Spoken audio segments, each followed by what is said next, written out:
Hi guys, great to be back with you. My name is John and it's Learn Extra Time. Now this is a special broadcast, it's our live broadcast, and we're going through some prelim papers. We're doing it all day. We're starting with maths. We've just had Liesel doing the maths. After this will be Kathy with life science, and then Peter's coming in after lunch to get hold of some maths literacy. So stay with us. We're going through prelim papers from different provinces, different exams. Remember, if you're in a particular province, we might not have your prelim paper, but you can call us your question. We'll see what we can do to try and get it. We're doing a paper 1 today. We're doing paper 2 next week. So if you've missed out on getting your calls answered today, please make sure that you post your questions early. Go to our Facebook site, which is www.facebook.com/learnextra with an X, and post your sites there. The events are up and we're waiting to take your questions.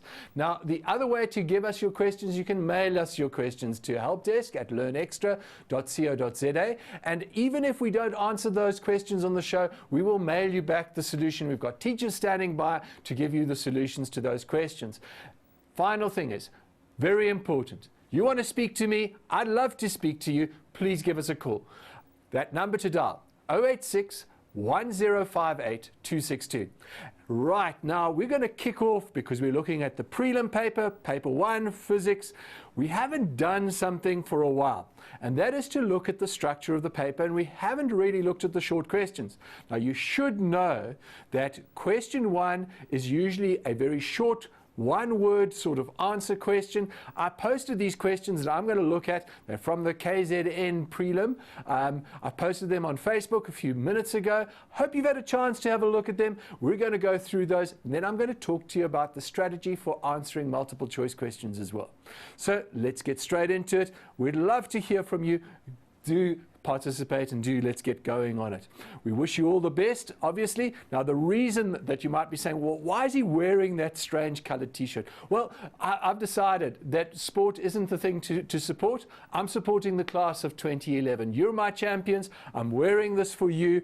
And we want to really say, let's get behind you as a country and say, 2011, you're going to do great. You're our champions. Okay, so let's get going and let's take a look at the first question. Question 1, and there are different parts to it. Now, all of you are going to face questions similar to this in the final exam, short questions starting off. And notice what it says. It says here, give one word or a term. Now, a term can be a couple of words together, and we've got to analyze these questions because they come not from just one part of the curriculum, but overall all the sections tied together. So question 1.1, the spectrum found when light is passed through a cool dilute gas and then through a prism.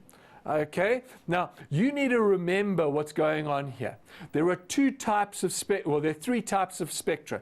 There's the continuous spectra, red, orange, yellow, green, blue, indigo, violet. Okay, light breaks up into its different colors. Then we get the emission spectra, the atomic emission spectra, and there are 2. What's going to happen there is you have a hot gas, electrified gas, you pass that through a spectra, and you get spectral lines. In that case, only the lines that correspond to the electrons that are jumping up are going to be emitted. That's an emission spectrum, and it's hot gas. Here we were told that it's cold gas. So here, that's very important. When cold gas, when you've got cold gas and you pass light through it, then the cold gas absorbs the energy. So it absorbs energy. So what do we get? We get an absorption spectrum. Okay, what does that look like? Well, it's going to show you red, orange, yellow, green, blue, but it's not going to be continuous. In the stages where energy is absorbed, we're going to get little black lines. And those black lines are in exactly the same position as the emission spectra. In emission spectra, you get colored lines, so they're an inverse. They're an inverse composite. If you put the 2 together, the emission spectra and the absorption spectra, you get a continuous spectra. If you take the emission spectra out, it's only got a few colored lines, black in between. This one, cold gas, absorption spectra, colors with black lines in between it. Okay, so I hope we've revised that section. It's not a very commonly asked section, so I'm glad we've had that section just to go over that and make sure we've got it. Right, now, very important. A change in the observed pitch of sound produced by a moving object has to be pitch, so we're dealing with sound. Remember, sound and pitch. Pitch is related to frequency. And we're talking about a change, and we've got a moving object. Now you should be thinking, moving objects making a sound, that's like an ambulance and a siren. What are we going to hear? Changing pitch. What do we call it? You've got it, the Doppler effect. Now you'll notice we've jumped around from absorption to Doppler. Now we've got a different section of questions, and they're really warm-up questions. It's like doing a little bit of a stretching exercise, just to key your brain into what's going on. Energy of a charge due to its location in an electric field. So notice this is, location is position.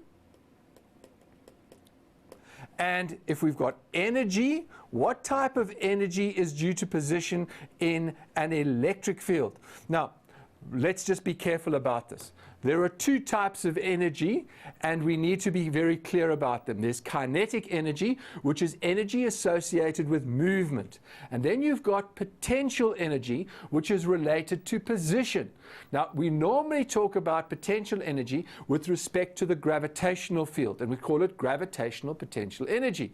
Now, here, we haven't got a gravitational field, we've got an electric field. So what do you think we're going to call it? That's it. It's called electrical potential energy. And we can even give it a symbol U. Right. In a metal conductor, a current is directly proportional to the potential difference, provided that the temperature remains constant. Guys, this should be ringing big alarm bells. You should know this. Here's a statement that you need to write down on your list of laws. Things that you need to memorize. So what do we say? It's a relationship between current, and we're saying current is directly proportional to potential difference when the temperature remains constant. That is the statement for Ohm's law. Got it? Right, last one of this question. Waves propagated as magnetic and electric fields that oscillate perpendicular to each other. A lot of big words in this statement, but let's try and break it apart so we can at least do some learning as we're going along. In case you've forgotten, propagate simply means produced or move. They're waves that are produced, they are propagated, but they are moving. Waves that move as magnetic and electric fields. Okay, so magnetic field and electric field that oscillate. So this oscillate means to vibrate or to change direction. Perpendicularly means at 90 degrees. As I said, lots of big words. So what have we got here? We've got the type of wave that moves at 90 degrees. So let's just draw it in. So what we're going to say is if this is an axis, and my drawings aren't always very good, but I'm going to try and draw this one in. There's your crest and trough, and we're saying this crest is moving in that direction, and we've got another one that is moving it's oscillating, it's changing direction. The direction of the motion is in that direction. There's another one that sits at 90 degrees. Now, the plane that we're going to draw is the plane that sits in this axis here. So we're going to draw it out like this. We're going to say, let's go there, and flat, and push them like that. So something like that in this plane over here. If this was the electric field, the white one's the electric field, the green one is the magnetic field. This is called let's just see what it says, waves propagated. So we need to get the answer needs to be waves. What type of waves are these? These are electromagnetic. And the key was a magnetic field and an electric field. Electromagnetic waves, that's what they are. Remember what these include? These include infrared. Then you get to radio waves, microwaves, infrared, light, ultraviolet, and then we get the high energy waves like X-rays and gamma rays and cosmic rays, the high energy ones that are very dangerous. So remember your spectrum. This is all related to the spectrum of waves. So guys, that was the first question. Now what I suggest you do is when you get to the exam and you've got your reading time, please read through question 1 very carefully and write down in pencil on the question paper, mark it and write down the words that you're sure. If you're not sure of a particular word, underline it and leave it. I sometimes don't like doing question 1 and question 2 first. I say to my learners, take the question that you're most confident in and do that one first, so it gives you confidence, gives you a boost. But really question 1 shouldn't be that difficult. Do it. Get it over with. Make sure you can put in a word. Don't leave it blank. Please fill in something when you're doing question 1. And the same applies to question 2. Well, you know question 2 is all about multiple choice. So let's go and look at these multiple choice questions. We might not get through all of them, but notice that there are 4 options, and we're just going to do a couple of them, and we'll see how we go. Let's start with 2.1, and they count a lot of marks. So make sure that you at least read the question, try and answer it, and I'm going to show you the strategy that I use. So what I do is I start in saying the diagram below shows tow trucks. So what I'm going to do, I'm going to reference the diagram. I'm going to look very carefully at the diagram. There is X and Y. They're traveling in opposite directions, so I underline that, and they're along a straight level road. And what we're seeing is that X travels at 13 meters per second in that direction, and Y travels to the left, okay, at 9 meters per second. Now, the next part of the question says, a passenger on truck Y. So there's my passenger. I'm going to mark the passenger. Will observe truck X traveling at. Okay. Now notice I didn't look at the answers that were provided. I just read the information. I scanned the information, and I now recognize I filled in that the person is sitting over there. Let's pretend he thinks he's stationary. Well, he's not stationary, but he's pretending to be stationary. That's what we're thinking. And he's looking at that truck over there, and I hope you can see that if he thought he was a stationary person would see this person moving at 13 meters per second. But he isn't moving at 13, he's not stationary. He's already moving away from that truck at 9 meters per second. And so if he thought he was stationary, he's actually going to get it wrong by 9 meters per second. So what is he actually seeing? What you've got to do is you've got to recognize that this 9 meters per second needs to be added to that velocity. So what we're going to do is we're going to say, person on Y who thinks he's not moving is going to actually observe the relative motion. It's relative motion velocity of X is going to be not 13. He's not going to see him traveling at 13, but he's going to see him traveling at 13 plus 9, which is 21 meters per second. So he'll appear to be traveling faster than he is because the frame of reference is not stationary. Now, look, I've done a silly mistake. I added the 2 and I got the wrong answer. 9 plus 13, 22. And then I go to my answers, and you can see here, he's going to not see him at 4 meters per second, or 9 meters per second, or 13 meters per second. We can choose the right answer. So the trick with multiple choice, try and work it out by yourself first. Some questions don't allow you to do it. That's why you've got to look at the answers, first of all, when you're reading time, but then try and do a calculation. Right, let's see what question number 2 does. It also deals with mechanics, and it says, a boy standing on a high bridge throws a projectile. Projectile is just any object of mass m vertically downwards. as hard as he can. He considers the acceleration of the projectile at 2 points. Point 1, immediately after the projectile leaves his hand and just before the projectile hits the ground. If the effects of air resistance is ignored, which one of the following combinations is correct about the acceleration of the projectile at points 1 and 2? Before I look at the options, what am I going to say? Well, if I throw something up or throw something down, after it's left my hand isn't doing anything to it. What's the only force that's acting on that object? You're right, it's the force due to gravity. So, if we've got the force due to gravity, it's acting downwards.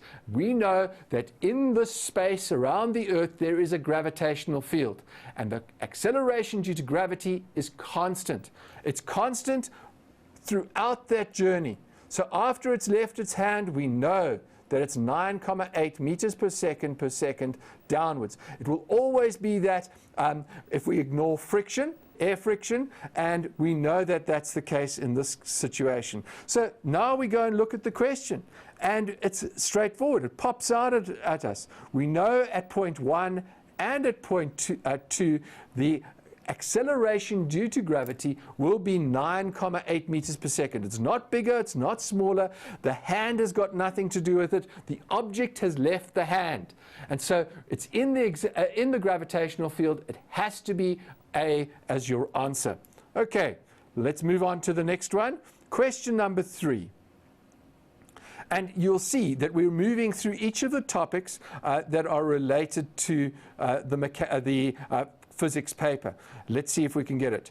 2 boys, Tremlin and Mzi, of equal mass, so we're told equal mass, are moving towards each other in a straight line on roller skates. They're on roller skates, a level frictionless surface, very important. Mz is traveling at twice the speed of x. So I'm going to say velocity of mv is equal to 2 of twice the velocity, 2v.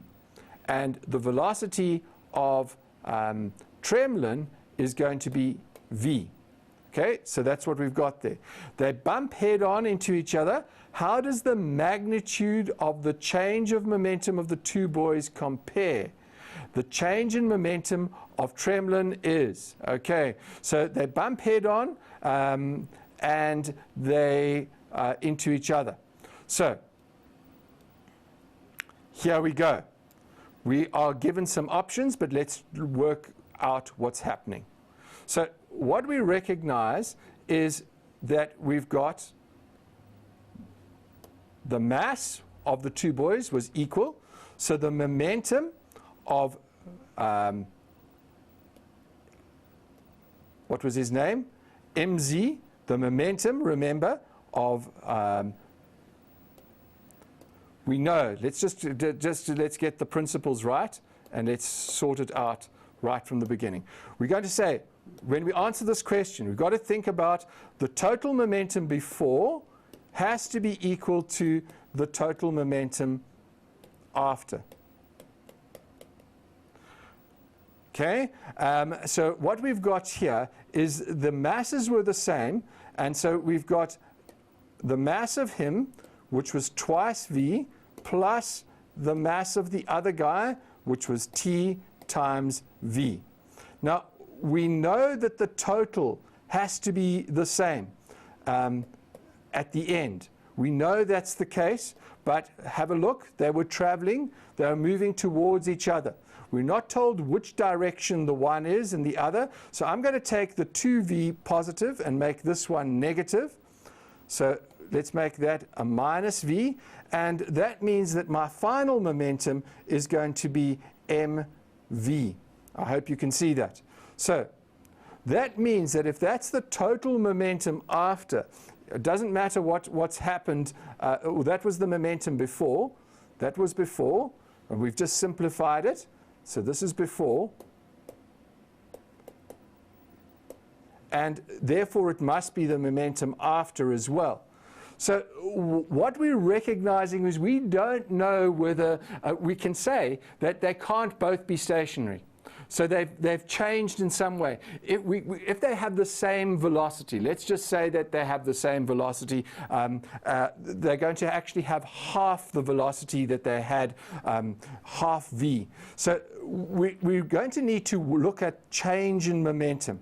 And change in momentum is going to be the initial momentum, the final momentum minus the initial momentum. So I'm going to do it like this. I'm going to say, just to explain to you, here we go. This is MVs. One is going to be 2mv minus. Now, I'm going to say that they share that momentum.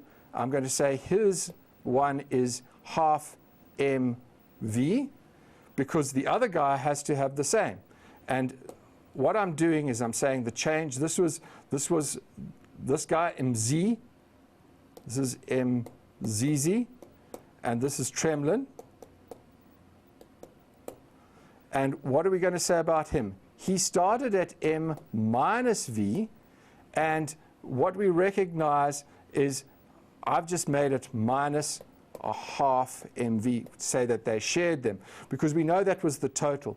And in the end, if we do that, we will see that the change in momentum here is going to be minus a half minus mv is minus 1.5 mv, whereas this one is going to also be, and I hope you can see it, 2mv minus a half, it's going to be 1.5 mv as well.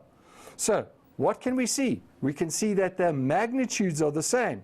And so what we were going to say is that it's not 0, but if we look at the 1 is positive and the 1 is negative. So what are we're going to say is mz has the greater momentum, mz has the same momentum. The difference, the change in momentum of Tremlin is 0. No, we can't say that. We're going to say that it is less than, this one is less than mz. So I would go for that answer. Although it's not very clear what the final momentum is, that would be my way of dealing with it. Please make sure that when you do these sort of problems that you work them through. You show your answer first. That's the principle that I want to establish. You do the calculation and then you check the answer and make sure that you're selecting the answer from there. Okay, let's look at one more multiple choice question and then we'll move on and take some more calls from longer questions. So what we've got here is the momentum of an object v and the kinetic energy is k. So what are we asked to do? We're saying the momentum, if the velocity is v, then the kinetic energy k, can we get the momentum of an object with the velocity of v and kinetic energy k is. So we want momentum. Momentum we know is mv. And we know that the velocity is v, and we know that the kinetic energy is k. So k is equal to half mv squared. Now, if you are wanting to substitute or you're wanting to change this around and write something in terms of momentum, what we can see here, and it's not a difficult thing to look at, take a look there. There's a term that looks like momentum. So what I'm going to do is I'm going to write it with momentum in it. I'm going to say half mv times v. You got it? And then what I can do is I'm going to say that is equal to half p times v. And so now I've got k is equal to half p times v, which means that p is equal to 2k divided by v. Hope you can see how that structure works. We multiply by 2, divide by v, and now we check the answer. And we've got p is equal to 2k, 2k divided by v. There's your answer. And I hope by doing these questions you can see, by doing some working first, you can select the right answer.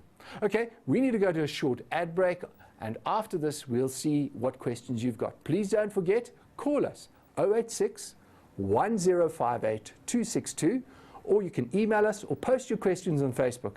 That website address, www.facebook.com/learn extra with an X. We'll talk to you soon. Bye.